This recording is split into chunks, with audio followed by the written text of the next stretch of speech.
एक नौजवान बाइक सवार गले पर पतंग की डोर फिरने की वजह से नागहानी मौत का शिकार बना और शहीद हो गया। उसे जन्नतुल फिरदौस में आला मकाम अता फरमाए, आमीन सुम्मा आमीन। कई सारे अफराद हैं। कत्ल की मंसूबाबंदी एक दो दिन में नहीं, कई सालों में हुई है। हर तरफ कातिल फिर रहे हैं, बेगुनाह के खून से रंगे जाएं और ये शापर मांगते हैं। ये एक कत्ले आम है कि वो पतंग उड़ाता है। सादा सी रील यूज करते हैं धागे की, और ये सादा सा पतंग जो वो बच्चे बनाते हैं उससे कोई नुकसान नहीं होता। ये एक बड़ा सा पतंग लेगा और एक बड़ा सा डोर का पिन्ना लेगा, किसी बेगुनाह के गले पर फिरे, बेगुनाह का गला भी कट जाए। वो मैंने उस लड़के को नहीं बेची, बराबर का शरीक हूँ। अगर मैंने उसे समझाया होता, मेरी बात समझ जाता कि उसके हाथ पर किसी बेगुनाह का खून होता। कहा था जाओ बेटा पतंग उड़ाओ और अपना शौक पूरा करो। मकानों की छतों से बेखबरी से गिर जाते हैं, रोडों पर भागते हुए गाड़ियों से टकरा जाते हैं। कत्ले आम की सीरियसनेस को समझते हुए एजुकेट कीजिए, कल कला को वो कातिल ना बने। बिस्मिल्लाहिर्रहमानिर्रहीम। मेरे मुसलमान भाइयों, अस्सलाम वालेकुम रहमतुल्लाहि वबरकातुहू। मेरे भाइयों, मैं एक छोटी सी किराना शॉप चलाता हूँ और ये एक मुबहम और बरीक सा शॉपर है जो कि बिलोंग करता है पापड़ के इस पैकेट के साथ। आज की ये वीडियो इस शॉपर के साथ बिलोंग करती है और बिलोंग करती है फैसलाबाद के उस इंसिडेंट के साथ जहाँ पर एक नौजवान बाइक सवार गले पर पतंग की डोर फिरने की वजह से नागहानी मौत का शिकार बना और शहीद हो गया।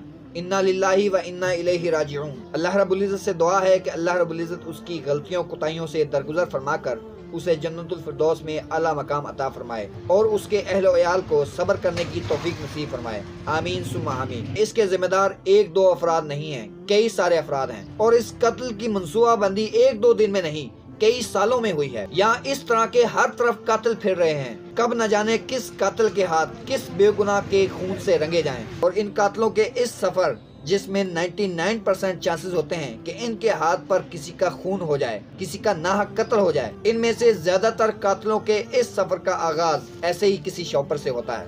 Let me explain. जैसे कि मैंने बताया और आप देख भी सकते हैं कि मैं एक छोटी सी किराना शॉप चलाता हूँ और ऐसे कई शॉपर डेली बेसिस के ऊपर खाली होते हैं। और जैसे कि ये शॉपर वेस्ट होते हैं तो ये गीली लकड़ियों को जलाने के काम आते हैं। लेकिन हमारे यहाँ गरीब घरों के बच्चे जो पतंग को और उसकी डोर को अफोर्ड नहीं कर सकते, वो लोग मेरे और मेरे जैसे कई किराना फरोशों के पास आते हैं और ये शापर मांगते हैं। हमारे लिए तो इस शॉपर की कोई वक़्त और कोई हैसियत नहीं होती, सो इसीलिए मोस्टली किराना फरोश उनको ये शॉपर दे देते हैं। लेकिन जब से मैंने होश संभाला और मुझ पर ये हकीकत खुली कि पतंग उड़ाना कानूनी तौर पर भी बैन है और ये एक कत्ले आम है, मुझे तो पता है कि मेरे टाउन में कौन सा बच्चा पतंग उड़ाता है। अल्लाह रब्बुल इज़्ज़त गवाह है कि मैंने अब तक किसी ऐसे लड़के को शॉपर नहीं दिया जिसके बारे में मुझे शक भी हो कि वो पतंग उड़ाता है। अगरचे वो गरीब घरों के बच्चे सादा सी रील यूज करते हैं धागे की, और उसको आप जितना भी हाथ पर रगड़ो उससे खरोच तक नहीं आती। और ये सादा सा पतंग जो वो बच्चे बनाते हैं और सादा धागे की रील जो यूज करते हैं उससे कोई नुकसान नहीं होता, इससे खेल ही होता है, इससे उनकी तफरीह ही होती है। लेकिन मेरे भाइयों, कल कला को वो बच्चा जब बड़ा होगा और साहिब इस्तिताअत होगा, तो उस नौजवान के पास पैसा होगा, तब वो अपने शौक को पूरा करने के लिए एक बड़ा सा पतंग लेगा और एक बड़ा सा डोर का पिन्ना लेगा और इससे वो अपने शौक को पूरा करने के लिए उस पतंग को उड़ाएगा। और जब उसका पतंग कटेगा तो अगर उसकी कटी डोर किसी बेगुनाह के गले पर फिरे और उसकी पतंग की तरह उस बेगुनाह का गला भी कट जाए, तब मैं ये नहीं कह पाऊंगा कि उस लड़के को पतंग मैंने नहीं बेचा। जो कातिल डोर उस बेगुनाह के गले पर चली वो मैंने उस लड़के को नहीं बेची। मैं उस लड़के के इस गुनाह में, इस कत्ल में बराबर का शरीक हूँ, क्योंकि इस रास्ते के ऊपर लगाने में मैंने उसकी पूरी मदद की है। सबसे पहले जब वो मेरे पास इस शॉपर को मांगने के लिए आया था, तब अगर मैंने उसे डांटा होता, तब अगर मैंने उसे समझाया होता और वो मेरी बात समझ जाता, तो आज बात इस नौबत तक ना पहुँचती कि उसके हाथ पर किसी बेगुनाह का खून होता। तो मैं उस नौजवान के बेहिमाना कत्ल में उस लड़के के साथ बराबर का शरीक हूँ, क्योंकि मैंने उस लड़के के इस सफर की शुरुआत में उसको ये शॉपर दिया था और कहा था जाओ बेटा पतंग उड़ाओ और अपना शौक पूरा करो। बेशक मुझे उस वक्त नहीं पता था